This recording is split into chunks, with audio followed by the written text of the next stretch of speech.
ਧੰਨ ਗੁਰੂ ਨਾਨਕ ਦੇਵ ਪਾਤਸ਼ਾਹ ਜੀ ਸਾਹਿਬ ਦੇ ਕੱਲ੍ਹ ਅਸੀਂ ਇਹ ਵਿਚਾਰਨਾ ਕੀਤਾ ਸੀ ਵੀ ਆਦੇਸ਼ ਤਿਸੇ ਆਦੇਸ਼ ਆਦ ਅਨੀਲ ਅਨਾਦ ਅਨਾਹਤ ਜੁਗ ਜੁਗ ਏਕੋ ਵੈਸ ਵਾਹਿਗੁਰੂ ਇੱਕ ਹੈ। ਉਹਦਾ ਵੇਸ ਨਹੀਂ ਬਦਲਦਾ, ਕਦੇ ਇੱਕੋ ਹੀ ਵੇਸ 'ਚ ਰਹਿੰਦਾ ਹੈ, ਉਹ ਸਦਾ ਹੀ ਰਹਿੰਦਾ ਹੈ। ਇਸ ਲਈ ਉਸ ਪਰਮਾਤਮਾ ਨੂੰ ਆਦੇਸ਼ ਕਰਨੀ ਚਾਹੀਦੀ ਹੈ, ਨਮਸਕਾਰ ਕਰਨੀ ਚਾਹੀਦੀ ਹੈ, ਜਿਹੜਾ ਸਦੀਵ ਕਾਲ ਇੱਕ ਹੈ। ਅਗਲੇਰੀ ਪੌੜੀ ਅਸੀਂ ਪੜ੍ਹੀ ਹੈ, ਇੱਕ ਦੂਜੀ ਬਹੁ ਲੱਖ ਹੋ ਹੈ, ਲੱਖ ਹੋਵੈ ਲੱਖ ਵੀਸ। ਇੱਥੇ ਜਿਹੜੀ ਕਾਊਂਟਿੰਗ ਆ, ਕਈ ਐਂ ਪੜ੍ਹਦੇ ਨੇ ਇੱਕ ਦੂਜੀ ਭੌ, ਉਹ ਜੱਜੇ ਨੂੰ ਦੂ ਨਾਲ ਜੋੜ ਦਿੰਦੇ, ਦੂਜੀ ਭੌ ਕਹਿਣ ਲੱਗ ਜਾਂਦੇ। ਦੇਖੋ, ਪਾਠ ਦੇ ਰੰਗ ਵਿੱਚ ਕਈ ਤਰ੍ਹਾਂ ਦੀ ਪੰਥਕ ਜਿਹੜੀਆਂ ਮਰਿਆਦਾ ਨੇ, ਪਰ ਜਦੋਂ ਅਸੀਂ ਇੱਥੇ ਪੜ੍ਹਦੇ ਹਾਂ ਇੱਕ ਦੋ, ਇੱਕ ਤੋਂ ਦੋ ਜੀਵਾਂ, ਫਿਰ ਲੱਖ ਹੋ ਹੈ, ਲੱਖਾਂ ਹੀ ਹੋ ਜਾਣ, ਲੱਖ ਹੋਵੇ ਲੱਖ ਵੀਸ, ਲੱਖ ਤੋਂ ਫਿਰ ਲੱਖ ਜਿਹੜੀ ਹੈ ਲੱਖਾਂ ਲੱਖ ਵੀਸ ਹੋ ਜਾਏ। ਫਿਰ ਉਹਨਾਂ ਦਾ ਇੱਕ ਇੱਕ ਗੇੜਾ ਬਣ ਜੇ, ਲੱਖ ਲੱਖ ਗੇੜਾ। ਜਿੰਨੀਆਂ ਜੀਭਾਂ ਹੋ ਗਈਆਂ ਉਨੀਆਂ ਜੀਭਾਂ ਦਾ ਲੱਖਾਂ ਹੀ ਗੇੜਾ ਬਣ ਜੇ।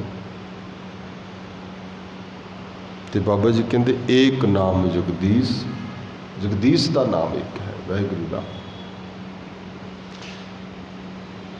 ਇਹਦੇ ਵਿੱਚ ਦੇਖੋ ਬਰੀਕੀ ਇਹ ਹੈ ਵੀ ਬਾਬੇ ਨੇ ਸਮਝਾਇਆ ਵੀ ਇੱਕ ਜੀ ਹੋਵੇ, ਇੱਕੋ ਹੀ ਜੀਵਾਂ ਲੱਗੀਆਂ ਨੇ, ਦੋ ਲੱਗੀਆਂ ਹੋਈਆਂ ਕਿਸੇ ਦੇ, ਵੀ ਜੇ ਹੋ ਜਾਣ ਇੰਨੀਆਂ। ਨਾਮ ਤਾਂ ਵਾਹਿਗੁਰੂ ਦਾ ਇੱਕੋ ਹੀ ਹੈ ਨਾ, ਹੋ ਹੈ, ਹੋ ਜਾਵਣ। ਜਿਵੇਂ ਸ਼ੇਸ਼ਨਾਗ ਦੇ ਇੱਕ ਕਲਪਨਕ ਜਿਹੜੀ ਗਾਥਾ ਹੈ, ਵੀ ਉਹਦੇ ਇੰਨੀਆਂ ਜੀਵਾਂ ਨੇ, ਉਹਨਾਂ ਜੀਵਾਂ ਦੇ ਨਾਲ ਉਹ ਨਾਮ ਜਪਦਾ ਰੱਬ ਦਾ। ਔਰ ਗੁਰੂ ਪਾਤਸ਼ਾਹ ਕਹਿੰਦੇ ਅਸਲੀਅਤ ਵਿੱਚ ਕੀ ਹੈ? ਲੱਖ ਲੱਖ ਗੇੜਾ ਆਖੀਏ ਏਕ ਨਾਮ ਜਗਦੀਸ਼। ਕਾਰਨ ਕਹਿੰਦੇ ਇਹ ਤਰਾ ਪੱਤ ਪੌੜੀਆਂ, ਇਹ ਰਾਹ ਇੱਕ, ਇਸ ਰਾਹ ਦੀਆਂ ਪੌੜੀਆਂ ਨੇ, ਫਿਰ ਚੜ੍ਹੀਏ ਹੋਏ ਅਕੀਸ। ਵੀ ਇਸ ਤਰ੍ਹਾਂ ਜਪਦੇ ਉਸ ਨਾਲ 21 ਹੋ ਜਾਈਏ। 21 ਦਾ ਮਤਲਬ ਇੱਕ ਰੂਪ ਹੋ ਜਾਈਏ। ਤੇ ਬੰਦੇ ਕੋਲੇ ਇਹ ਤਾਂ ਜੀਵ ਦੀ ਗੱਲ ਕਰਦੇ ਨਾ, ਵੀ ਜੀਭਾਂ ਇੰਨੀਆਂ ਹੋ ਜਾਣ। ਜੇ ਜੀਵ ਜਿਹੜੀ ਹੈ ਅਸੀਂ ਆਪਦੀ ਜੀਭ ਦੇ ਨਾਲ ਉਹਨੂੰ ਬੋਲ ਕੇ ਪ੍ਰਾਪਤ ਕਰ ਲਈਏ, ਫਿਰ ਤਾਂ ਸਾਡੀ ਤਾਕਤ ਵੱਡੀ ਹੋ ਗਈ। ਇੰਨਾ ਨਾਮ ਜਪਦਾ ਵਾ। ਗੁਰੂ ਪਾਤਸ਼ਾਹ ਕਹਿੰਦੇ ਨਹੀਂ, ਅਸਲੀਅਤ ਵਿੱਚ ਇਹ ਨਹੀਂ ਹੈਗਾ। ਇਹ ਕੀ ਹੈ? ਕਹਿੰਦੇ ਸੁਣ ਗੱਲਾਂ ਆਕਾਸ਼ ਕੀ ਕੀਟਾ ਆਈ ਰੀਸ। ਇੱਕ ਰੀਸ ਹੈ ਬਸ, ਆਕਾਸ਼ ਦੀਆਂ ਗੱਲਾਂ, ਰੱਬ ਦੀਆਂ ਘਰ ਦੀਆਂ ਗੱਲਾਂ ਸੁਣ ਕੇ ਨਾ ਇੱਕ ਕੀੜਿਆਂ ਨੂੰ ਵੀ ਰੀਸ ਆ ਗਈ, ਐਂ ਕਰ ਲਓ, ਐਡੇ ਵੱਡੇ ਪਰਮਾਤਮਾ ਨੂੰ ਐਵੇਂ ਪ੍ਰਾਪਤ ਕਰ ਲਓ। ਮਤਲਬ ਬੰਦਾ ਆਪਦੀ ਇੱਕ ਜੀਵ ਹੈ, ਜੇ ਅਸੀਂ ਕਹੀਏ ਨਾ ਕਈ ਵਾਰੀ, ਇਹ ਵੀ ਬੰਦੇ ਦੇ ਕੰਟਰੋਲ 'ਚ ਨਹੀਂ ਰਹਿੰਦੀ, ਇਹ ਵੀ ਨਹੀਂ ਬੋਲਦੀ। ਇਹ ਰਸਨਾ ਤੂੰ ਅਨ ਰਸ ਰਾਚ ਰਹੀ, ਤੇਰੀ ਪਿਆਸ ਨਾ ਜਾਏ, ਹੋਰ ਕੁਝ ਬੋਲਦੀ ਹੈ। ਰਸਨਾ ਫਿੱਕਾ ਬੋਲਦੀ ਹੈ। ਭਾਵ ਕਹਿਣ ਦਾ ਮਤਲਬ ਕੀ ਹੈ? ਜੇ ਹੋ ਜਾਵੇ, ਉਹ ਕਹਿੰਦੇ ਵੀ ਮੈਂ ਹੀਸ ਹੋ ਜਾ। ਪਰ ਬਾਬਾ ਜੀ ਕਹਿੰਦੇ ਤਾਂ ਆਕਾਸ਼ ਦੀਆਂ ਗੱਲਾਂ ਸੁਣ ਕੇ ਇੱਕ ਤਰ੍ਹਾਂ ਦਾ ਕੀੜਿਆਂ ਨੂੰ ਇੱਕ ਰੀਸ ਆਈ ਹੈ ਵੀ ਆਕਾਸ਼ ਤੱਕ ਕੀੜਾ, ਜਿਹੜਾ ਆਕਾਸ਼ ਦੀ ਉਡਾਰੀ ਲਾਉਣ ਦੀ ਸੋਚਦਾ ਏਡੀ ਵੱਡੀ। ਫਿਰ ਨਾਨਕ ਨਦਰੀ ਪਾਈਏ ਕੂੜੇ ਕੂੜੇ ਠੀਸ। ਅਸਲ ਵਿੱਚ ਆਹ ਗੱਲ ਹੈ, ਇਹ ਜਿਹੜੇ ਪਰਮਾਤਮਾ ਦਾ ਮਿਲਣਾ ਹੈ ਨਾ, ਨਾਨਕ ਨਦਰੀ ਪਾਈਏ, ਨਦਰ ਦੇ ਨਾਲ ਮਿਲਣਾ ਹੈ।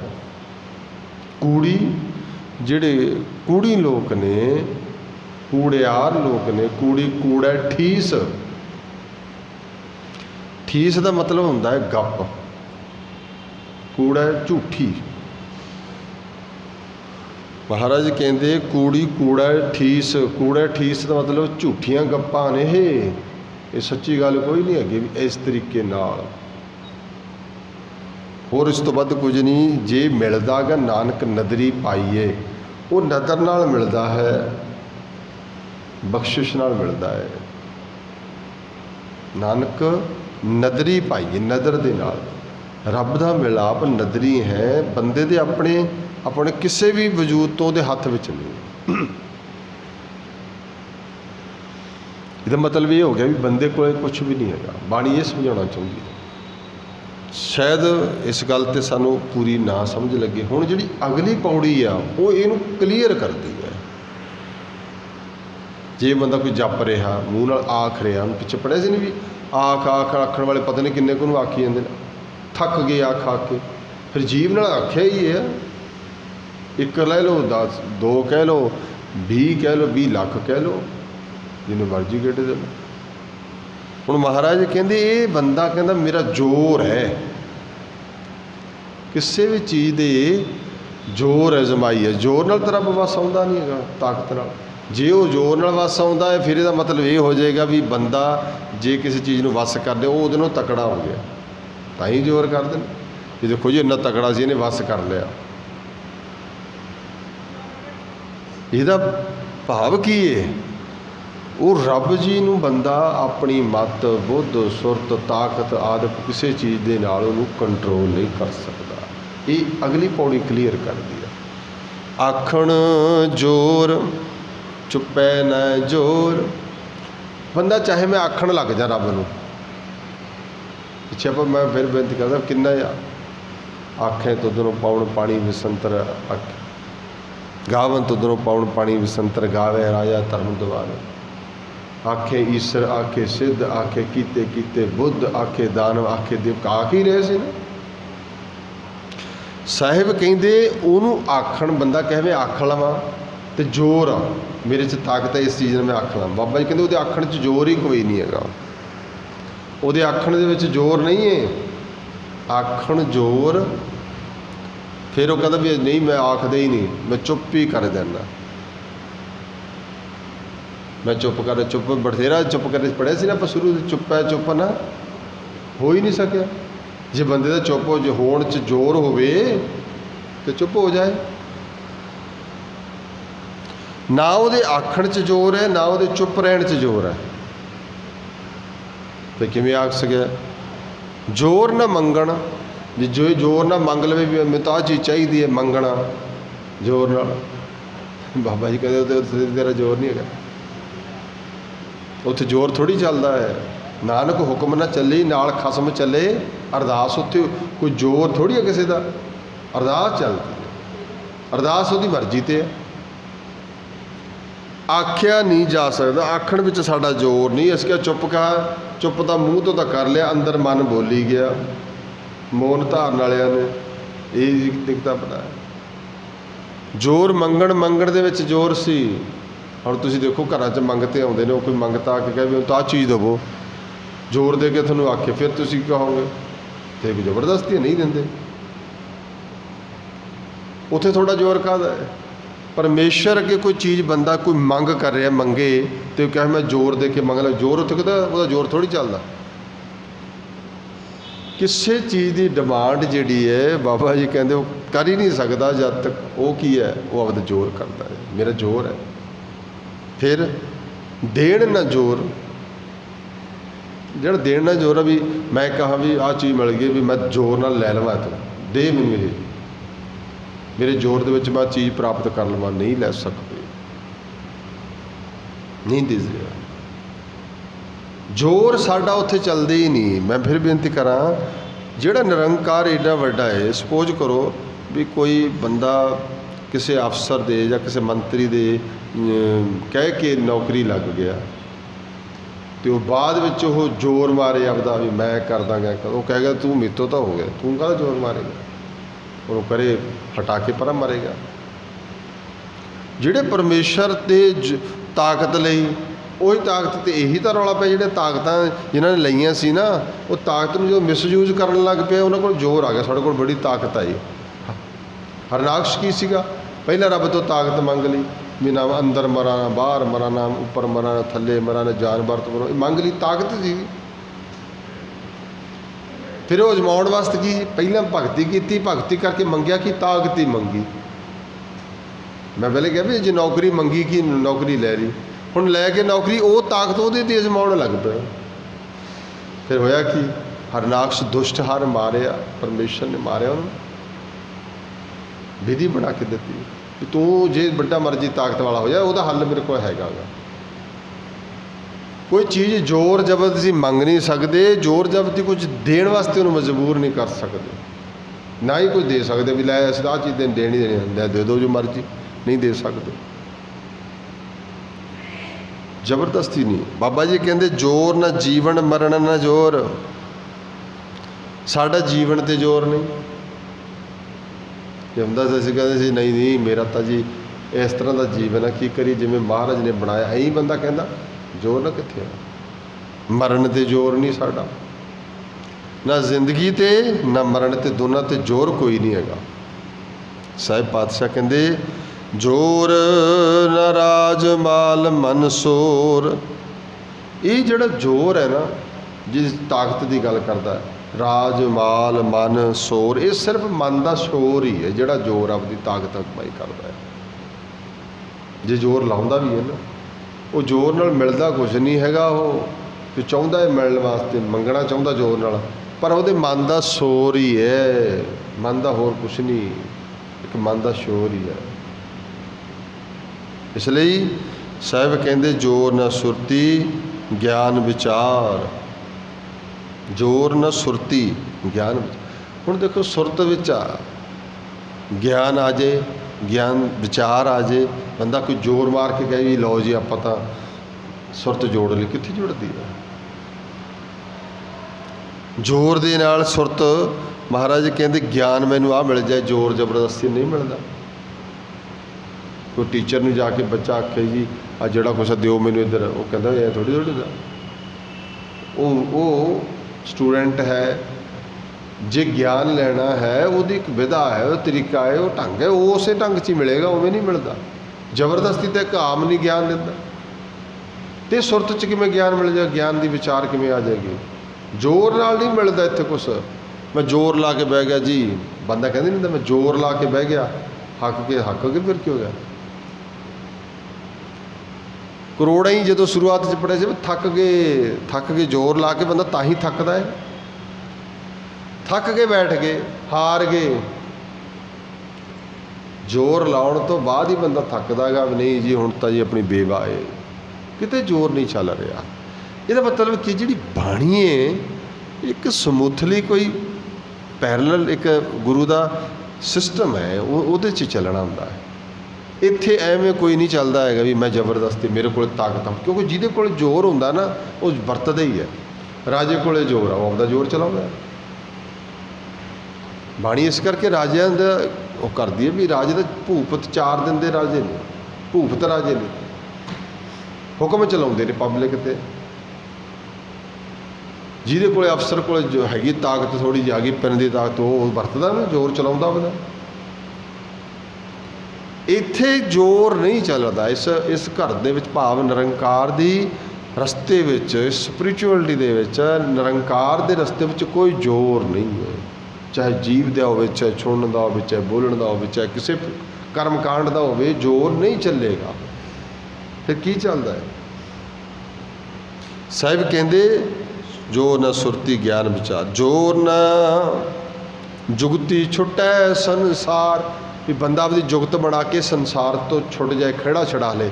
ਨਹੀਂ ਭਾਈ, ਜ਼ੋਰ ਨਾਲ ਨਹੀਂ, ਹੁਣ ਤਾਂ ਕਦੇ ਛੁੱਟ ਜਾਂਦੇ। ਇਸ ਸੰਸਾਰ ਦੇ ਵਿੱਚ ਜ਼ੋਰ ਮਾਰ ਕੇ ਅਸੀਂ ਛੁੱਟ ਜਾਂਦੇ, ਨਹੀਂ ਛੁੱਟ ਸਕਦੇ। ਜਿੰਨੀ ਮਰਜ਼ੀ ਤਾਕਤ ਬਲਾ ਲਾ ਲੈਂਦਾ ਬੰਦਾ ਜ਼ੋਰ। ਇੱਕ ਨਿਯਮ ਹੈ, ਰੂਲ ਹੈ। ਜੇਲ੍ਹ ਦੇ ਵਿੱਚ ਵਏ, ਜੇਲ੍ਹ ਹੈ ਇੱਕ, ਜੇਲ੍ਹ ਦੇ ਵਿੱਚ ਅਸੀਂ ਆ ਕੇ ਐਵੇਂ ਕਿਵੇਂ ਛੁੱਟ ਜਾਵਾਂਗੇ? ਕਿਤੇ ਦਇਆ ਹੀ ਹੋਵੇਗੀ ਫਿਰ ਛੁੱਟਿਆ। ਬੰਦਾ ਜਿੰਨਾ ਮਰਜ਼ੀ ਤਕੜਾ ਹੋਵੇ, ਜਿਹੜਾ ਜੇਲ੍ਹ 'ਚ ਫਸ ਗਿਆ ਹੋਇਆ ਥੋੜ੍ਹੀ ਆ। ਸੰਸਾਰ ਵਿੱਚ ਆ ਕੇ ਇਹ ਸੰਸਾਰ ਨੂੰ ਬੰਦਾ ਜ਼ੋਰ ਨਾਲ ਛੱਡਣਾ ਚਾਹੇ ਕਿਵੇਂ, ਕਿੱਥੇ ਭੱਜ ਜਾਏਗਾ? ਛੱਡ ਹੀ ਨਹੀਂ ਸਕਦਾ। पिछली गल नाल भी गल जुड़दी है भी जोर नाल नहीं उहदी भगती हैगी। तां कहंदे ने जोर ना जुगती छुटै संसार। हुण फिर जे बंदा है भी है ना, पहला तो गल दसती भी जोर चलदा ही नहीं, जे लाउंदा भी है जोर जिस हथ जोर कर वेखै सोए, जिहदे हत्थ विच कोई जोर हैगा भी है ना, ताकत है सिद्धियां दी रिद्धियां दी, सिद्धां ने लाई है तपां दी जपां दी तपां दी लाए ने, जोर लाया ना, फिर की होया? बड़ा तप सी जी, बड़ी रिद्धि सिद्धि सी, कुछ नहीं जोर होया। वो जोर बाणी कहती जिस हथ जोर कर वेखे सोए, उन्हें अपने जोर नाल करके वेख लिया, वेखे सोए। अगला देखो की क्या कहते, नानक उत्तम नीच ना कोई, ਉਹਦੇ तो नीच बंदा कोई होर हो ही नहीं सकता, ਜਿਹੜਾ ਆਪਦਾ जोर ਉਹਦੀ दरगाह ते चलाਉਂਦਾ है, ਜਿਹੜਾ ਆਪਦਾ जोर उस रब जी के सिद्धांत ते चलाਉਂਦਾ, ਜਿਹੜਾ ਆਪਦਾ जोर उस मार्ग ते चलाਉਂਦਾ जिते परमेश्वर ਨੂੰ मिलना है। इत्थे जोर नहीं चलना पाई तो फिर क्या है?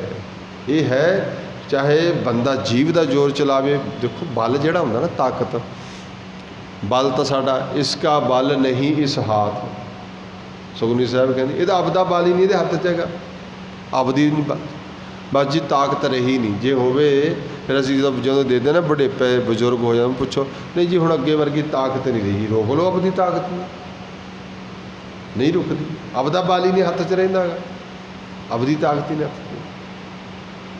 ਇਹਦੇ ਮੂਹਰੇ बल नहीं हैगा, क्योंकि बल तो वो दे रहा हैगा, चतर दिशा कीनो बल अपना सिर उपर कर धारियो, बल तो वो दे रहा, फिर बंदा ਉਹਦੇ ਤੇ ही अजमाई करी जाए बल ताकत। इसलिए बाबा जी कहते जे कोई अजमाइश करता भी है ना, अपने हथ जोर चलाਉਂਦਾ भी है, वो नीच है। आप पढ़े से ना, खसम विसारे ते कमजात नानक नावे वासना, नाम तो बिना जो कुछ भी है सनात ने नीम है। नाम तो बिना किसी भी जोर ला लिया, रिद्धियां सिद्धियां इकट्ठियां कर लेंगे, तप कर ले, बड़े जल धार कर, बड़िया ताकत ले लिया जी, क्या जी जोर सीगा, फिर कित्थे हो गए? फना ही हो गए ना। बाणी कहती ना, इनू एक होर नुकता बयान करो, जाप ताप ज्ञान सब ध्यान, खट शास्त्र सिमरत बख्यान, जोग अभ्यास कर्म धर्म क्रिया, सगल त्याग बन मदे फिरिया, अनक प्रकार किए बहु जतना, पुण्य दान हौमे बहु रतना, शरीर कटाए हौमे कर राती, वर्त नेम करे बहु भाती। ये सारी की जोर जमाते ने, मेरे च जोर है, ताकत है। नहीं तुल राम नाम विचारो, ओदी राम दे नाम दी विचार दे तुल नहीं हैगा ये विचारा सारिया। जे कोई जोर जमाता है, साहब कहते नानक उत्तम नीच ना कोई। अगली पौड़ी साहब कहते, हुण देखो समझाउण दा तरीका कितना प्यारा गुरु नानक साहब, भी बंदा एक तो दो तो जीभ मर्जी हो जे, एक सिर्फ झूठी गप ही है, और कुछ जोर जमाई जिन्नी मर्जी कर ले, वो अगे जोर नहीं चलता। तो हुण देखो जे आप कहिए भी आ देखो किन्नी पानी च किन्नी ताकत जोर आ, हनेरी झक्खड़ च किन्ना जोर हैगा ना, जोर इन्हां च किन्नी ताकत। जदों ये आउंदा फिर सब कुछ उल्टा दिंदा है। पर ये देखो इहदा जिन्ना क जोर ये लाउंदी है, हनेरी लावे पानी मीह लावे, ये उन्ना की लाउंदे जिन्ना कि इहनूं परमेश्वर दिंदा। वड़न भै विच पवन वह सदवाहु, भै विच चले लख दरियाओ, भै विच अगन कढ़े विगार, भै विच धरती दब्बी भार। ये जिन्ने भार च धरती खड़ी है, ये सब उहदे भै विच ने, हुक्म विच ने।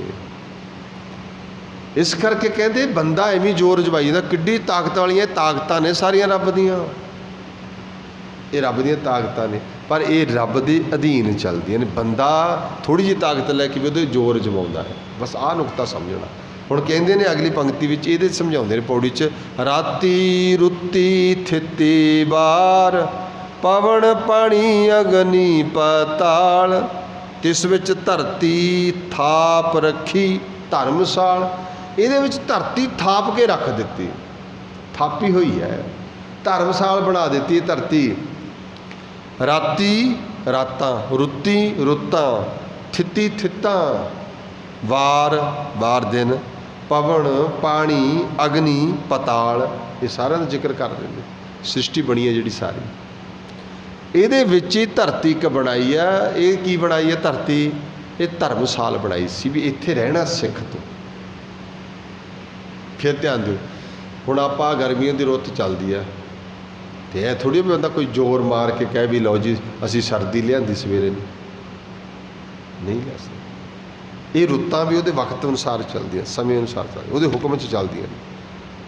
ਕੁਦਰਤ ਉਹਦੀ ਰਜ਼ਾ 'ਚ ਚੱਲਦੀ ਆ, ਜਿਹੜਾ ਕੁਦਰਤ ਨੂੰ ਚਲਾ ਰਿਹਾ।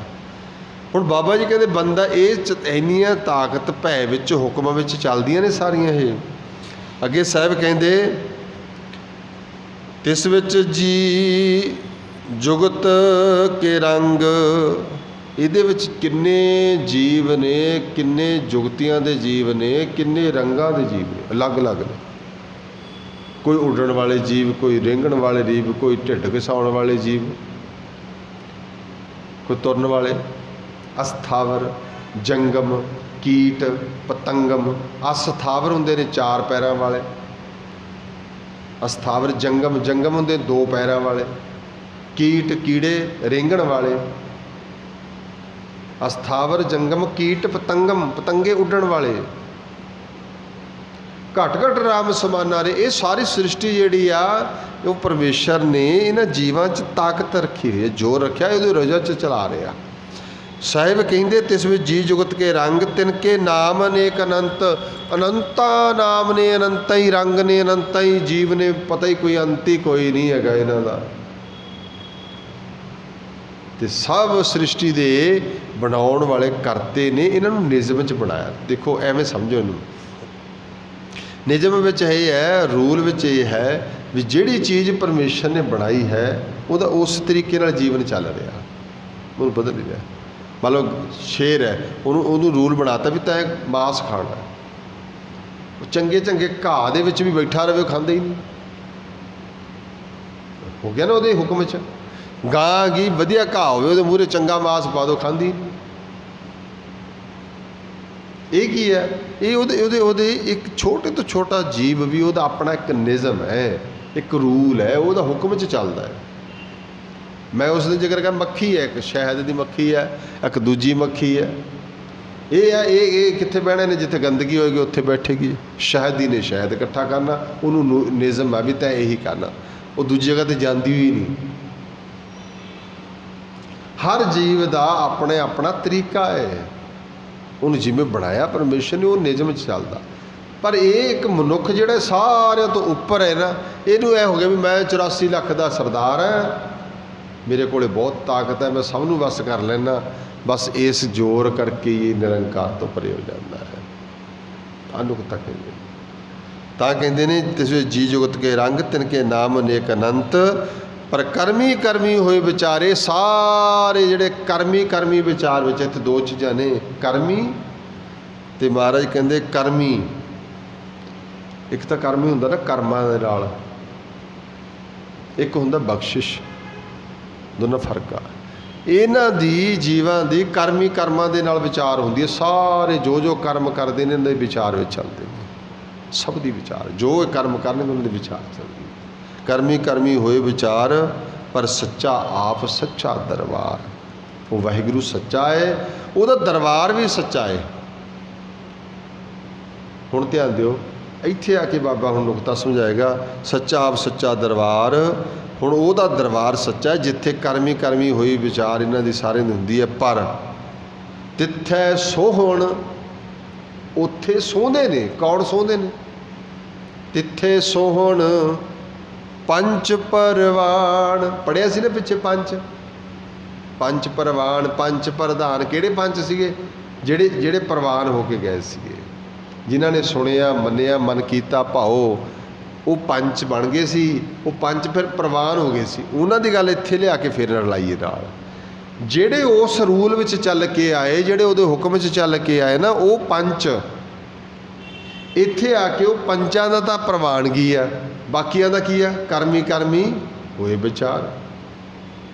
ਬਾਕੀਆਂ ਦੇ ਕਰਮਾਂ ਦਾ ਲੇਖਾ ਹੋਏਗਾ ਹੀ ਹੋ ਗਿਆ। ਦੇਖੋ ਨਾ, ਲੇਖਾ ਉਹਨਾਂ ਦਾ ਹੀ ਹੋਣਾ ਹੈ ਜਿਹੜੇ ਪਾਪ ਪੁੰਨ 'ਚ ਫਸੇ ਹੋਏ ਨੇ। ਜਿਹੜੇ ਹੁਕਮ ਰਜਾਈ ਚੱਲਦੇ ਨੇ ਉਹਨਾਂ ਦਾ ਲੇਖਾ ਨਹੀਂ ਹੋਏਗਾ, ਉਹ ਤਾਂ ਹੁਕਮ 'ਚ ਪਹਿਲੇ ਚੱਲਦੇ ਨੇ। ਰਾਤੀ ਰੁੱਤੀ ਥਿੱਤੀ ਵਾਰ, ਇਹ ਸਭ ਉਹਦੇ ਹੁਕਮ 'ਚ ਚੱਲ ਰਹੇ ਨੇ। ਇਹਨਾਂ ਦਾ ਕੋਈ ਲੇਖਾ ਨਹੀਂ। ਅਤੇ ਲੇਖਾ ਕਿਹਦਾ ਬਣਿਆ ਹੋਇਆ? ਜਿਹੜਾ ਕਰਮਾਂ 'ਚ ਚੱਲਦਾ ਹੈ। ਬਾਣੀ ਸ਼ੁਰੂਆਤ ਵਿੱਚ ਪਹਿਲੇ ਪਦੇ ਸਾਨੂੰ ਕਿਹਾ ਸੀ ਵੀ ਹੁਕਮ ਰਜਾਈ ਚੱਲਣ। ਮਰਜ਼ੀ ਆ ਭਾਈ, ਬੱਦਲ ਤਾਂ ਚੜ੍ਹ ਕੇ ਆ ਗਿਆ, ਉਹਦੀ ਮਰਜ਼ੀ ਆ, ਨਾ ਪਵੇ ਐਂ ਲੰਘ ਜਾਣਾ। ਹੁਕਮ 'ਚ ਨਹੀਂ, ਉਹਦੇ ਹੁਕਮ 'ਚ ਨਹੀਂ, ਇਹ ਉਹਦਾ ਹੁਕਮ ਹੈ। ਇੰਡੀਆ ਵਾਲੇ ਜਿੰਨਾ ਮਰਜ਼ੀ ਜ਼ੋਰ ਲਾ ਲੈਣ, ਇਸ ਟਰਾਂਸਪੋਰਟ ਨੂੰ ਰੋਕ ਲੈਣਗੇ। ਜਾ ਥੱਲੇ ਤਾਂ ਜੀ ਗੱਡੀ ਲੈ ਕੇ ਜਾਓ, ਟ੍ਰੇਨ ਲੈ ਕੇ ਜਾਓ, ਜਹਾਜ਼ ਲੈ ਕੇ ਜਾਓ, ਕਹਿੰਦੇ ਜੀ ਵੀਜ਼ਾ ਚਾਹੀਦਾ, ਪਾਕਿਸਤਾਨ ਜਾਣਾ, ਸ਼੍ਰੀਲੰਕਾ ਜਾਣਾ, ਹੋਰ ਮੁਲਕ ਜਾਣਾ। ਆਹ ਹੁਣ ਬੱਦਲ ਹੈ, ਭਰਿਆ ਭਰਾਇਆ, ਕਿੱਥੇ ਜਾ ਸਕਦਾ? ਗਾਂ ਜਾ ਸਕਦਾ, ਰੁਕ ਲਏਗਾ। ਠੰਡੀ ਹਵਾ, ਮੀਂਹ ਇੱਥੇ ਅੰਮ੍ਰਿਤਸਰ 'ਚ ਪੈਣਾ, ਠੰਡ ਕਿੱਥੇ ਹੋ ਜਾਣੀ ਆ? ਲਾਹੌਰ 'ਚ। ਇਹਦੇ 'ਤੇ ਲਾਗੂ ਤਾਂ ਨਹੀਂ ਸਾਡਾ ਹੁਕਮ ਹੋ ਸਕਦਾ, ਕਿਉਂਕਿ ਇਹ ਉਹਦੇ ਹੁਕਮ 'ਚ ਨੇ, ਇਹ ਸਾਡੇ ਹੁਕਮ 'ਚ ਨਹੀਂ ਹੈਗੀ। ਜਿਹੜੀਆਂ ਚੀਜ਼ਾਂ 'ਤੇ ਹੁਕਮ ਸਾਡੇ ਚੱਲਦੇ ਨੇ, ਸਰਕਾਰਾਂ ਦੇ ਚੱਲਦੇ ਨੇ, ਉਹ ਬੱਸਾਂ, ਗੱਡੀਆਂ, ਕਾਰਾਂ, ਜਿਹੜੇ ਜਹਾਜ਼ ਅਸੀਂ ਬਣਾਏ ਨਹੀਂ, ਤਾਂ ਇਹ ਕਿਹਦਾ? ਇਹ ਸਾਡਾ ਜਹਾਜ਼ ਹੈ ਜੀ, ਫਲਾਣੀ ਸਰਕਾਰ ਦਾ, ਫਲਾਣੇ ਮੁਲਕ ਦਾ। ਉੱਥੇ ਹੁਕਮ ਉਹਨਾਂ ਦਾ ਨਹੀਂ ਚੱਲਦਾ। ਮਹਾਰਾਜ ਕਹਿੰਦੇ ਉਹ ਪਰਮੇਸ਼ਰ ਵਾਹਿਗੁਰੂ ਜਿਹੜਾ ਹੈ, ਉਹਦੀ ਸ੍ਰਿਸ਼ਟੀ ਸਾਰੀ ਦੀ ਸਾਰੀ ਜਿਹੜੀ ਹੈ ਉਹ ਹੁਕਮ 'ਚ ਚੱਲਦੀ ਹੈ। ਸੱਚਾ ਆਪ ਹੈ, ਉਹਦਾ ਸੱਚਾ ਦਰਬਾਰ ਹੈ, ਪਰ ਉੱਥੇ ਪ੍ਰਵਾਨ ਕੌਣ ਨੇ? ਤਿੱਥੇ ਸੋਹਣ ਸੌਂਦੇ ਨੇ ਪੰਜ ਪ੍ਰਵਾਨ। ਉਹ ਜਿਹੜੇ ਪੰਜ ਪ੍ਰਵਾਨ ਸੀ ਉਹ ਸੌਂਦੇ ਨੇ ਉਹਦੇ ਦਰ 'ਤੇ। ਭਗਤ ਤੇਰੇ ਮਨ ਭਾਵਦੇ, ਦਰ ਸੋਹਣ ਕੀਰਤ ਗਾਵਦੇ, ਨਾਨਕ ਕਰਮਾਂ ਬਾਰੇ, ਦਰ ਢੋ ਨ ਲੈਂਦੀ ਧਾਮ ਦੇ। ਨਾਨਕ ਕਰਮਾਂ ਬਾਹਰੇ, ਜਿਹੜੇ ਕਰਮਾਂ ਦੇ ਵਿੱਚ ਫਸੇ ਹੋਏ ਨੇ, ਦਰ ਢੋ ਨਾ ਲੈਂਦੀ, ਉਸ ਢੋਈ ਨਹੀਂ ਮਿਲਦੀ ਉਹਨਾਂ ਨੂੰ ਦਰਗਾਹ ਦੇ ਵਿੱਚ। ਉਹਦੀ ਦਰਗਾਹ ਦੇ ਵਿੱਚ ਕੌਣ ਸੌਂਦੇ ਨੇ? ਭਗਤ ਤੇਰੇ ਮਨ ਭਾਵਦੇ, ਦਰ ਸੋਹਣ ਕੀਰਤ ਗਾਵਦੇ। ਉੱਥੇ ਉਹ ਨੇ ਜਿਹੜੇ ਭਗਤੀ ਵਿੱਚ ਨੇ। ਭਗਤ ਕੌਣ ਨੇ? ਜਿਹੜੇ ਉਹਦੀ ਰਜ਼ਾ 'ਚ ਚੱਲਦੇ ਨੇ। ਗੁਰਮੁਖ ਨੇ ਜਿਹੜੇ ਪੰਚ ਬਣ ਗਏ, ਪ੍ਰਵਾਨ ਹੋ ਗਏ। ਦੇਖੋ ਬਾਣੀ ਐਨ ਪੂਰੀ, ਮੈਂ ਤਾਂ ਹੈਰਾਨ ਹੁੰਨਾਗਾ। ਗੁਰੂ ਪਾਤਸ਼ਾਹ ਇੱਕ ਸ਼ਬਦ ਜਿਹੜਾ ਲਿਖਤਾ ਨਾ ਸ਼ੁਰੂਆਤ ਵਿੱਚ, ਅਤੇ ਲਾਸਟ ਤੱਕ ਉਹੀ ਲਾਗੂ ਰਹੂਗਾ। ਕਿਸੇ ਸ਼ਬਦ ਵਿੱਚ ਤੁਸੀਂ ਉਹਨੂੰ ਖੰਡਨ ਨਹੀਂ ਕਰ ਸਕਦੇ। ਉਹ ਆਪ ਸੱਚਾ ਹੈ ਅਤੇ ਉਹਦਾ ਦਰਗਾਹ ਵੀ ਸੱਚੀ ਹੈ। ਜਿਹੜਾ ਉਹਦੀ ਰਜ਼ਾ 'ਚ ਚੱਲੇਗਾ ਉਹੀ ਪ੍ਰਵਾਨ ਆ। ਉਹਨੇ ਕੂੜ ਦੀ ਕੰਧ ਤੋੜ ਦੇਣੀ ਆ, ਉਹ ਕੂੜ ਵਿੱਚੋਂ ਨਿਕਲ ਜਾਏਗਾ। ਕੂੜ 'ਚੋਂ ਨਿਕਲੇਗਾ ਉਹ ਜਿਹੜਾ ਹੁਕਮ ਵਿੱਚ ਚੱਲੇਗਾ। ਹੁਕਮ ਰਜ਼ਾਈ ਚੱਲਣਾ, ਨਾਨਕ ਲਿਖਿਆ ਨਾਲ। ਇਹ ਨੁਕਤਾ ਸੀ ਉਹਦੇ 'ਚ। ਤਾਂ ਗੁਰੂ ਪਾਤਸ਼ਾਹ ਕਹਿੰਦੇ ਨਾਨਕ ਨਦਰੀ ਪਾਈ ਹੈ, ਨਦਰੀ ਕਰਮ ਪਵੇ ਨਿਸ਼ਾਨ। ਵਾਹਿਗੁਰੂ ਤਿੱਥੇ ਸੋਨ ਪੰਚ ਪ੍ਰਵਾਨ, ਨਦਰੀ ਕਰਮ ਪਵੇ ਨਿਸ਼ਾਨ। ਇਸ ਲਈ ਉੱਥੇ ਪੰਜ ਪ੍ਰਵਾਨ ਸੌਂਦੇ ਨੇ। ਨਦਰੀ ਬਖਸ਼ਿਸ਼ ਦੇ ਨਾਲ, ਕਰਮ ਵੀ ਨਦਰ ਬਖਸ਼ਿਸ਼ ਹੁੰਦੇ ਆ, ਪਵੇ ਨਿਸ਼ਾਨ। ਨਹੀਂ, ਧਿਆਨ ਦਿਓ, ਦੋ ਚੀਜ਼ਾਂ ਲਿਖਤੀਆਂ, ਨਦਰੀ ਅਤੇ ਕਰਮੀ। ਜੇ ਤਾਂ ਕਰਮੀ ਸ਼ਬਦ ਆਉਂਦਾ ਉਹ ਹੁੰਦਾ ਬਖਸ਼ਿਸ਼। ਇੱਥੇ ਲਿਖਿਆ ਕਰਮ, ਕਰਮੀ ਹੋਏ ਵਿਚਾਰ। ਨਦਰੀ ਕਰਮ ਪਵੇ ਨਿਸ਼ਾਨ। ਨਿਸ਼ਾਨ ਜਿਹੜੀ ਨਿਸ਼ਾਨਦੇਹੀ ਹੁੰਦੀ ਹੈ, ਇੱਕ ਨਦਰ ਵਾਲਿਆਂ ਦੀ, ਇੱਕ ਕਰਮਾਂ ਵਾਲਿਆਂ ਦੀ। ਧਿਆਨ ਦਿਓ। ਫਿਰ ਜਿਨ੍ਹਾਂ ਦਾ ਲੇਖਾ ਪਹਿਲੇ ਨਿਬੜ ਗਿਆ ਉਹਨਾਂ ਤੋਂ ਰੋਕਦੇ ਹੀ ਨਹੀਂ। ਰੋਕਿਆ ਕਿਹਨੂੰ ਜਾਣਾਗਾ? ਜਿਨ੍ਹਾਂ ਦਾ ਲੇਖਾ ਚੱਲ ਰਿਹਾ ਗਾ। ਅਸੀਂ ਪਿੱਛੇ ਜਾ ਕੇ ਪੜ੍ਹਨਾ ਹੈ। ਮਹਾਰਾਜ ਕਹਿੰਦੇ ਚੰਗਿਆਈਆਂ ਬੁਰਿਆਈਆਂ ਕਿਹਨਾਂ ਦੀ ਵਾਚੀ ਜਾਏਗੀ? ਵਾਚੇ ਧਰਮ ਹਦੂਰ। ਕਿਹਨਾਂ ਦੀ? ਕਰਮੀ ਆਪੋ ਆਪਣੀ। ਇੱਥੇ ਉਹ ਲੋਕ ਆਉਣਗੇ ਜਿਹੜੇ ਕਰਮ ਕਰਦੇ ਨੇ। ਇੱਥੇ ਉਹ ਲੋਕ ਨਹੀਂ ਆਉਂਦੇ ਜਿਨ੍ਹਾਂ 'ਤੇ ਨਜ਼ਰ ਹੋ ਗਈ। ਉਹ ਤਾਂ ਪ੍ਰਵਾਨ ਹੋ ਗਏ ਪਹਿਲਾਂ ਹੀ। ਜਿਹੜਾ ਪਹਿਲਾਂ ਹੀ ਪ੍ਰਵਾਨ ਹੋ ਗਿਆ ਉਹਨੂੰ ਕੀ ਲੋੜ ਆ? ਫਿਰ ਉਹ ਤਾਂ ਫਿਰ ਫਸਦਾ ਹੀ ਨਹੀਂ। ਉਹਦਾ ਤਾਂ ਧਰਮ ਰਾਏ ਦਰ ਕਾਗਦ ਫਾਰੇ, ਜਨ ਨਾਨਕ ਲੇਖਾ ਸਮਝ। ਜਿਹੜਾ ਪਹਿਲਾਂ ਹੀ ਬੱਚਾ ਪਾਸ ਹੋ ਗਿਆ ਉਹਨੂੰ ਤਾਂ ਦੁਬਾਰੇ ਫਿਰ ਉਹ ਕਲਾਸ ਕਰਨ ਦੀ ਲੋੜ ਹੀ ਨਹੀਂ। ਤਾਂ ਪਾਸ ਆ, ਉਹਨੂੰ ਦੁਬਾਰੇ ਕੀ ਪੇਪਰ ਦੇਣ ਦੀ ਲੋੜ ਆ? ਉਹ ਕਹਿੰਦੇ ਤੂੰ ਤਾਂ ਪਾਸ ਆ, ਤੂੰ ਤਾਂ ਅਗਲੀ ਕਲਾਸ 'ਚ ਹੋ ਗਿਆ, ਪ੍ਰਮੋਟ ਹੋ ਗਿਆ। ਜਿਹੜਾ ਸੰਸਾਰ ਵਿੱਚ ਆਇਆ ਸੀ, ਜਿਸ ਨੇ ਦੇਵਰੀ ਮਿਲੀ ਸੀ ਅਤੇ ਉਹ ਕੰਮ ਕਰ ਲਿਆ, ਜਿਹੜਾ ਕੰਮ ਕਰਨ ਵਾਸਤੇ ਆਇਆ ਸੀ ਉਹ ਕੰਮ ਕਰਕੇ ਉਹ ਆਪਣਾ ਕਾਰਜ ਸਫਲਾ ਕਰਕੇ ਚਲਿਆ ਗਿਆ। ਗੁਰਮੁਖ ਲਾਹਾ ਲੈ ਗਏ, ਹੋ ਗਿਆ ਨਾ ਕੰਪਲੀਟ। ਫਿਰ ਉਹਦਾ ਲੇਖਾ ਕਿਵੇਂ ਹੋ ਸਕਦਾ ਹੈ? ਲੇਖਾ ਤੋਂ ਨਿਬੇੜਤਾ ਨੇ ਪਹਿਲਾਂ। ਇਸ ਕਰਕੇ ਨਦਰੀ ਤੇ ਕਰਮੀ ਮਹਾਰਾਜ ਕਹਿੰਦੇ ਪਵੈ ਨਿਸ਼ਾਨਦੇਹੀ ਹੁੰਦੀ ਹੈ। ਆਹ ਦੇਖੋ ਭਾਈ, ਦੋ ਅਲੱਗ-ਅਲੱਗ ਕੱਢ ਲਏ। ਇਹ ਕਰਮਾਂ ਵਾਲੇ ਨੇ। ਆਪਾਂ ਕਈ ਵਾਰ ਕਹਿੰਦੇ ਇਹ ਤਾਂ ਕਰਮਾਂ ਵਾਲਾ, ਅਸਲ ਵਿੱਚ ਉਹ ਗੱਲ ਦਾ ਮਤਲਬ ਇਹ ਨਹੀਂ ਹੈਗਾ। ਕਰਮਾਂ ਵਾਲੇ ਦਾ ਮਤਲਬ ਇਹਦੇ ਵੀ ਕਰਮ ਸਾਰੇ ਅਸੀਂ ਕਰਮ ਵਾਲੇ ਹੀ ਹੁੰਦੇ ਆ। ਜੇ ਕੋਈ ਚੰਗੀਆਂ ਤਾਂ ਬੜਾ ਜੀ ਇਹ ਤਾਂ ਕਰਮਾਂ ਵਾਲਾ ਵੀ, ਜਿੱਦ ਦਾ ਇਹ ਆਇਆ ਲਓ ਸੁਣੋ ਵੀ ਸਾਡੇ ਕਰਮ ਨਹੀਂ ਹੈਗੇ, ਸਾਡੇ ਵੀ ਕਰਮ ਨੇ। ਇਹ ਪਾਤਸ਼ਾਹ ਕਹਿੰਦੇ ਨਦਰ ਤੇ ਕਰਮ ਦੋਈ ਨੇ। ਜਿਸ ਬੰਦੇ ਦੇ ਕਰਮਾਂ ਦਾ ਲੇਖਾ ਜੋਖਾ ਹੋਏਗਾ, ਧਰਮ ਰਾਏ ਦਰ ਕਾਗਦ ਪਾਰੇ, ਜਨ ਨਾਨਕ ਲੇਖਾ ਸਮਝਾ। ਪਰ ਜਿਨ੍ਹਾਂ ਦਾ ਲੇਖਾ ਪਹਿਲਾਂ ਮੁੱਕ ਗਿਆ, ਜਿਨ੍ਹਾਂ ਨੇ ਉਸ ਮੁਸ਼ੱਕਤ ਘਾਲ ਕਰ ਲਈ, ਉਹਨਾਂ ਨੂੰ ਕਿਸੇ ਨੇ ਨਹੀਂ ਰੋਕਣਾ। ਅਗਲੀ ਪੰਕਤੀ ਵਿੱਚ ਕਹਿੰਦੇ ਫੇਰ ਕੀ ਹੁੰਦਾ? ਨਦਰੀ ਕਰਮ ਪਏ ਨਿਸ਼ਾਨ, ਕੱਚ ਪਕਾਈ। ਦੋ ਚੀਜ਼ਾਂ ਨੇ, ਇੱਕ ਕੱਚੀ ਚੀਜ਼, ਇੱਕ ਪਕਾਈ ਪੱਕੀ ਹੋਈ। ਕੱਚ ਪਕਾਈ ਉੱਥੇ ਪਾਏ। ਉੱਥੇ ਦੇਖਿਆ ਜਾਣਾ ਵੀ ਕੱਚ ਪਕਾਈ ਕਿਹੜੀ ਆ, ਇਹ ਪੱਕੀ ਚੀਜ਼ ਆ ਕਿ ਨਹੀਂ। ਜਿਵੇਂ ਨਾ ਜਦੋਂ ਮੰਡੀਆਂ ਦੇ ਵਿੱਚ ਕਣਕ ਜਾਂਦੀ ਹੈ, ਉਹ ਚੈੱਕ ਕਰਦੇ ਨੇ ਨਾ ਕੱਚੀ ਤੇ ਪੱਕੀ। ਜਿਹੜੇ ਚੈੱਕ ਕਰਦੇ ਫਿਰ ਉਹਦਾ ਬੋਲੀ ਲੱਗਦੀ ਹੈ ਇਹਦੀ ਵੀ ਇਹ ਪ੍ਰਵਾਨ ਆ ਭਾਈ, ਨਹੀਂ ਨਹੀਂ ਤਾਂ ਗਿੱਲੀ ਆ, ਹਜੇ ਰੱਖੋ ਇੱਥੇ ਬਾਹਰ, ਇੱਥੇ ਕਢਾ ਦਿਓ, ਇਹਨੂੰ ਸੁੱਕੀ ਪਾਓ, ਅਜੇ ਨਹੀਂ ਇਹਦਾ ਰੇਟ ਲੱਗਣਾ, ਮੁੱਲ ਪੈਣਾ ਇਹਦਾ, ਕੋਈ ਲੇਖਾ ਨਹੀਂ ਹੋਣਾ ਇਹਦਾ, ਹਿਸਾਬ ਦਾ ਨਹੀਂ ਹੋਣਾ। ਬਸ ਜਿਨ੍ਹਾਂ ਦੀ ਪਹਿਲੇ ਖੜਕਦੀ ਹੈ ਗੱਲ ਹੀ ਕੋਈ ਨਹੀਂ। ਕੱਚ ਪਕਾਈ ਉੱਥੇ ਪਾਈ। ਪਰ ਇਹ ਗੱਲ ਦਾ ਸਮਝ ਉਦੋਂ ਪੜੀ, ਨਾਨਕ ਗਿਆ ਜਾਪੇ ਜਾਏ। ਇਹ ਉੱਥੇ ਜਾਇਆ ਹੀ ਪਤਾ ਲੱਗਣਾ ਵੀ ਕਿਵੇਂ ਹੋਏਗਾ। ਇਹ ਦਰਗਾਹ ਦੇ ਵਿੱਚ ਹੁਣ ਇਹ ਉੱਥੇ ਦੀ ਗੱਲ ਕਰਦੇ ਨੇ, ਸੱਚਾ ਆਪ ਸੱਚਾ ਦਰਬਾਰ। ਵਾਹਿਗੁਰੂ ਸੱਚਾ ਹੈ ਤੇ ਸੱਚਾ ਉਹਦਾ ਦਰਬਾਰ ਹੈ। ਇਹ ਅੰਦਰ ਦੇ ਦਰਬਾਰ ਦੀ ਗੱਲ ਹੈ। ਜਿਨ੍ਹਾਂ ਦੇ ਅੰਦਰ ਹਿਰਦੇ ਅੰਦਰ ਇਹ ਦਰਬਾਰ ਪਰਮਾਤਮਾ ਅੰਦਰ ਹੀ ਮਿਲ ਗਿਆ, ਨਿਰੰਕਾਰ ਪਹਿਲਾਂ ਹੀ ਮਿਲ ਗਿਆ, ਉਹਨਾਂ ਤਾਂ ਲੇਖਾ ਹੀ ਮੁੱਕ ਗਿਆ। ਇਸ ਕਰਕੇ ਗੁਰਬਾਣੀ ਸਾਨੂੰ ਇਸ ਲਹਿਜੇ ਵਿੱਚ ਲੈ ਕੇ ਆਉਂਦੀ ਹੈ ਵੀ ਭਾਈ ਉਸ ਨਿਰੰਕਾਰ ਵਾਹਿਗੁਰੂ ਨੂੰ, ਪਰਮਾਤਮਾ ਨੂੰ ਜ਼ੋਰ ਨਾਲ ਨਹੀਂ, ਕਾਹਦੇ ਨਾਲ? ਉਹਦੀ ਬਖਸ਼ਿਸ਼ ਨਾਲ ਮਿਲ ਸਕਦਾ ਹੈ। ਇਹਦੀ ਬਖਸ਼ਿਸ਼ ਨਾਲ ਮਿਲ ਸਕਦਾ, ਜ਼ੋਰ ਨਹੀਂ ਚੱਲਦਾ ਉੱਥੇ। ਤੇ ਬੰਦਾ ਆਪਦਾ ਜ਼ੋਰ, ਆਪਦੀ ਤਾਕਤ, ਇਹ ਜ਼ੋਰ ਜਿਹੜਾ ਹੁੰਦਾ ਜਿਵੇਂ ਬੰਦੇ ਦਾ ਧਨ ਦਾ ਜ਼ੋਰ, ਧਨ ਬਲ, ਸਰੀਰਕ ਬਲ, ਬਾਹੂ ਬਲ ਜਿਹਨੂੰ ਕਹਿੰਦੇ ਨੇ, ਤੀਸਰਾ ਹੁੰਦਾ ਬੁੱਧ ਬਲ। ਇਹ ਤਿੰਨ ਤਰ੍ਹਾਂ ਦੇ ਬਲ ਨੇ। ਧਨ ਦੇ ਬਲ ਨਾਲ ਬੰਦਾ ਜਿਹੜੀ ਚੀਜ਼ ਮਰਜ਼ੀ ਖਰੀਦ ਲੇ, ਜਿਹਦੇ ਕੋਲ ਧਨ ਹੈ, ਫੌਜਾਂ ਬਣਾ ਲੇ ਧਨ ਦੇ ਨਾਲ, ਹੋਰ ਕੁਛ ਕਰ ਲੇ, ਜੋ ਮਰਜ਼ੀ ਕਰ ਲੇ, ਧਨ ਦਾ ਬਲ ਹੈ ਨਾ, ਪੈਸਾ ਹੈਗਾ। ਤੇ ਹੋਏਗਾ ਕਿ ਨਰਕ 'ਚ ਜਾਏਗਾ। ਧਨ ਦਾ ਬਲ ਹੈ, ਬਾਲੀ ਹੈ, ਜ਼ੋਰ ਅਜਮਾਈ ਕੀਤੀ, ਗਲਤ ਕੰਮ ਕੀਤੇ, ਗਲਤ ਢੰਗ ਵਰਤੇ। ਦੂਸਰਾ ਹੁੰਦਾ ਬਾਹਾਂ ਦਾ ਬਲ, ਬਾਹੂ ਬਲ, ਜਿਨ੍ਹਾਂ ਕੋਲ ਬਾਹਾਂ 'ਚ ਦਿੰਦਾ ਸੀ ਤਕੜਾ ਜੀ, ਇਹ ਤਾਂ ਬਸ ਗੱਲ ਹੀ ਨਹੀਂ ਪੁੱਛਦਾ, ਬੰਦੇ ਨੂੰ ਮਾਰ ਕੇ ਪਰਾਂ ਸੁੱਟ ਦਿੰਦਾ, ਉਹ ਵੀ ਜ਼ੁਲਮ ਅਤਿਆਚਾਰ ਕਰਦਾ। ਤੀਸਰਾ ਬੁੱਧ ਬਲ, ਇਹ ਵੀ ਬਲ ਹੈ, ਬੁੱਧੀ ਦਾ ਵਿਸਥਾਰ। ਇਹਨਾਂ 'ਚ ਬੰਦਾ ਲਾਉਂਦਾ ਜ਼ੋਰ ਆਪਦਾ, ਬੁੱਧੀ ਨਾਲ, ਅਕਲ ਨਾਲ।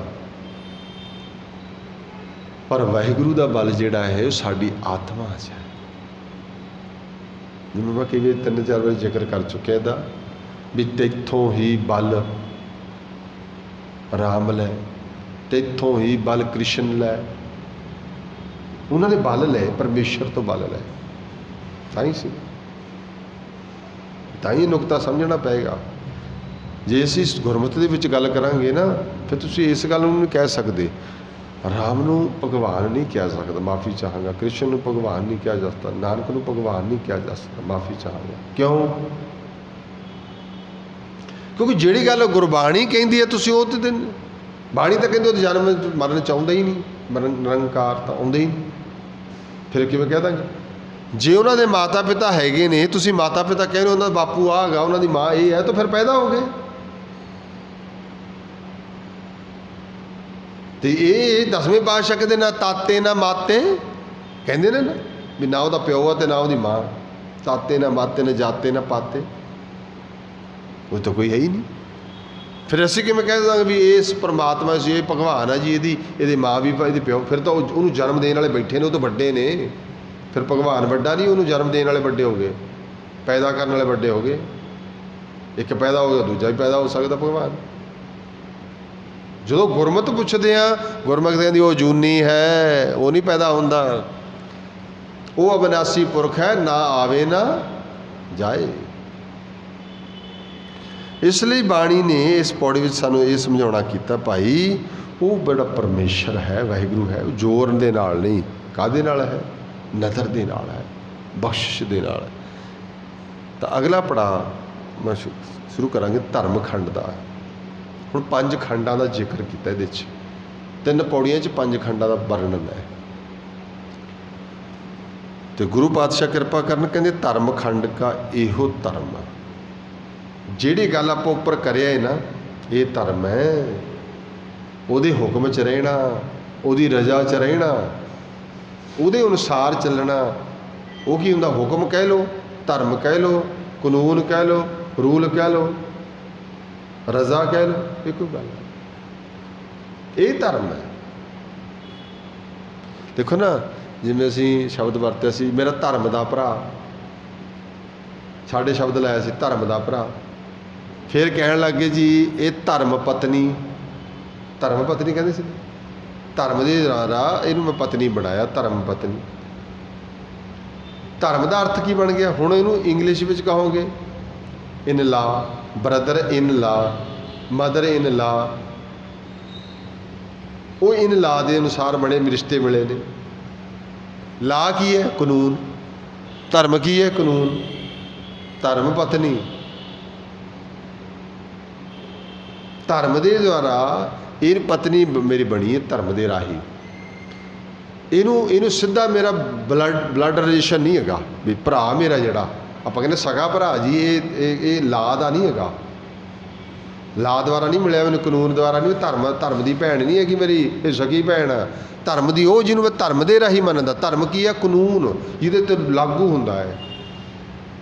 ਇਹ ਜਿਹੜੀਆਂ ਗੱਲਾਂ ਨੇ, ਰਾਤੀ ਰੂਤੀ ਥਿੱਤੀ ਬਾਹਰ, ਸਭ ਕੁਝ ਉਹਦੇ ਰੂਲ ਵਿੱਚ ਚੱਲਦਾ ਹੈ ਭਾਈ, ਉਹਦੀ ਰਜ਼ਾ 'ਚ ਚੱਲਦਾ, ਹੁਕਮ ਰਜਾਈ ਚੱਲਦਾ ਹੈ, ਹੁਕਮੇ ਅੰਦਰ ਸਭ ਕੋ। ਫਿਰ ਬੰਦਾ ਕਿਹਦੇ 'ਤੇ ਜ਼ੋਰ ਅਜ਼ਮਾਉਂਦਾ ਹੈ? ਤਾਂ ਇਸ ਕਰਕੇ ਸਭ ਤੋਂ ਪਹਿਲਾਂ ਬੰਦੇ ਨੂੰ ਕੀ ਕਰਨਾ ਪਏਗਾ? ਧਰਮ ਕਮਾਉਣਾ ਪਏਗਾ। ਧਰਮ ਕਮਾਉਣ ਲਈ ਕੀ ਕਰਨਾ ਪਏਗਾ?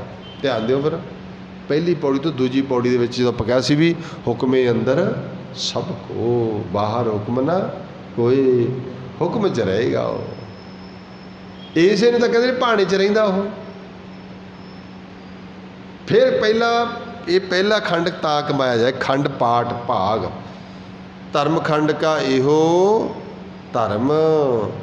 ਪਹਿਲੇ ਧਰਮ ਦੇ ਔਂਕੜੇ ਨਹੀਂ ਲੱਗਿਆ, ਦੂਜੇ ਦੇ ਲੱਗਿਆ ਹੋਇਆ ਹੈ। ਇਹ ਅਸਲ ਧਰਮ ਭਾਈ। ਫਿਰ ਪੜੋ, ਸਗਲ ਧਰਮ ਮੈਂ ਸ੍ਰੇਸ਼ਟ ਧਰਮ। ਕਿਹੜਾ ਧਰਮ?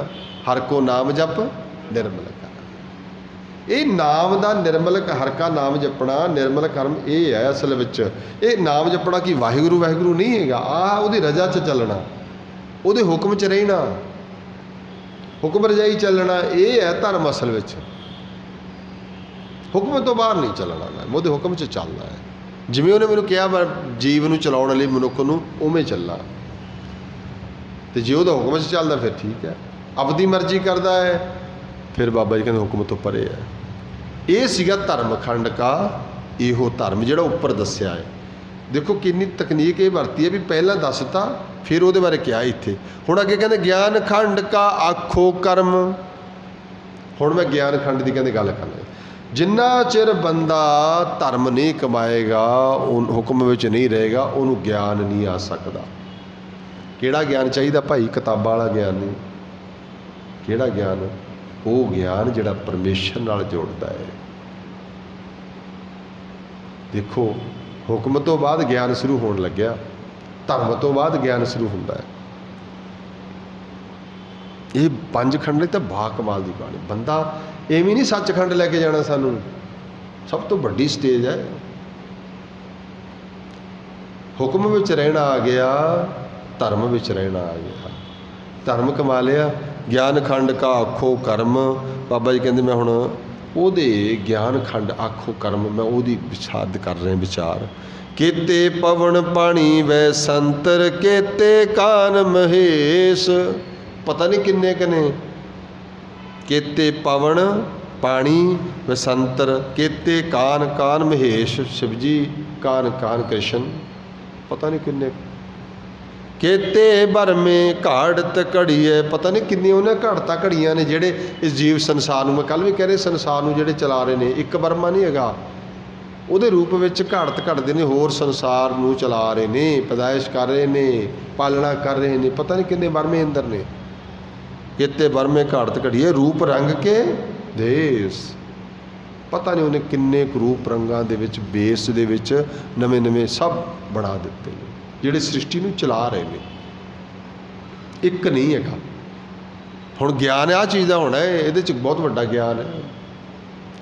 ਸਮਾਂ ਨਹੀਂ ਮੈਂ ਡਿਟੇਲ 'ਚ ਇਹਦੇ 'ਚ ਬਾਅਦ ਡੂੰਘਾਈ 'ਚ ਜਾ ਸਕਾਂ, ਕਿਉਂਕਿ ਜਿਹੜਾ ਗਿਆਨ ਹੈ ਨਾ, ਗਿਆਨ ਪੜ੍ਹਨ ਵਾਲਾ ਨਹੀਂ ਹੈਗਾ। ਗਿਆਨ ਉਹ ਹੈ ਜਿਹੜਾ ਨਿਰੰਕਾਰ ਨਾਲ ਮਿਲਦਾ ਹੈ। ਗਿਆਨ ਕਿਸੇ ਚੀਜ਼ ਦਾ ਗਿਆਨ ਆ ਗਿਆ, ਉਹਦੀ ਜਾਣਕਾਰੀ ਹੋ ਗਈ, ਉਹ ਗਿਆਨ ਦੀ ਗੱਲ ਕਰਦੇ।